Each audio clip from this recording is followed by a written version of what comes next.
중국 정부가 엔비디아의 최신 AI 칩 구매를 금지하는 조치를 발표했습니다. FT 보도에 따르면 중국 전용 저사양 RTX 6000D의 테스트와 주문도 중단됐습니다. 엔비디아 CEO 젠슨 황은 이에 대해 실망스럽다며 트럼프 전 대통령과 이 문제를 논의할 계획이라고 밝혔습니다. 미국 의회 조사국은 한국인 구금 사태가 한미 관계에 악영향을 미친다는 분석을 포함한 보고서를 발표했습니다. 보고서는 이민 정책과 외국인 투자 정책의 상충, 관세 문제, 주한미군 재편 등을 한미 관계의 도전 과제로 꼽았으며 한미 FTA가 사실상 유명무실해졌다고 지적했습니다. 도널드 트럼프 전 미국 대통령이 내달 경주에서 열리는 APEC 정상회의에 참석할 예정입니다. 시진핑 중국 국가주석도 한국 방문이 유력하며 이번 회의는 13년 만에 미중 정상이 동시에 한국을 방문하는 역사적인 장면이 될 전망입니다.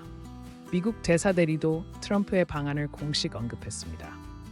프랑스 사회당이 1억 유로를 초과하는 자산에 2%의 부유세를 도입하라고 압박하면서 정부 예산안이 시험대에 올랐습니다. 여론조사에서 86%의 국민이 찬성했으나 정부는 투자 위축을 우려해 난색을 표하고 있습니다. 사회당의 지지 없이는 내각 유지가 어려워진 상황에서 진퇴양난에 빠졌습니다. 도널드 트럼프 전 미국 대통령의 압박으로 EU가 러시아산 에너지 차단 문제로 고심하고 있습니다.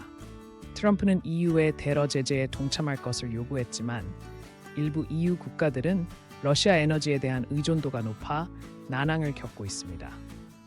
새 대러 제재를 앞두고 EU 내부 논의가 급물살을 타고 있습니다. 엔비디아가 중국 정부의 AI 칩 구매 금지령에 대응해 시장 전략을 수정 중입니다. 저사양 칩 RTX 6000D의 테스트와 주문이 중단되면서 중국 시장에서의 매출 감소가 불가피해졌습니다.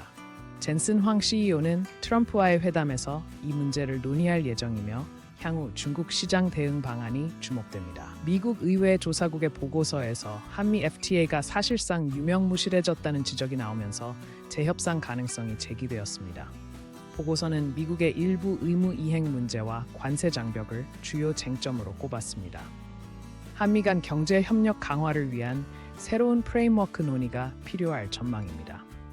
경주에서 열리는 APEC 정상회의에서 미중 관계가 주요 관심사로 부상했습니다. 트럼프와 시진핑의 동시 방안으로 양국 간 긴장 완화 가능성이 점쳐지고 있습니다. 특히 무역과 기술 분야에서의 협력 여부가 회의의 핵심 의제로 꼽히며 국제사회의 시선이 집중되고 있습니다. 프랑스에서 부유세 도입을 둘러싼 논란이 확산되고 있습니다.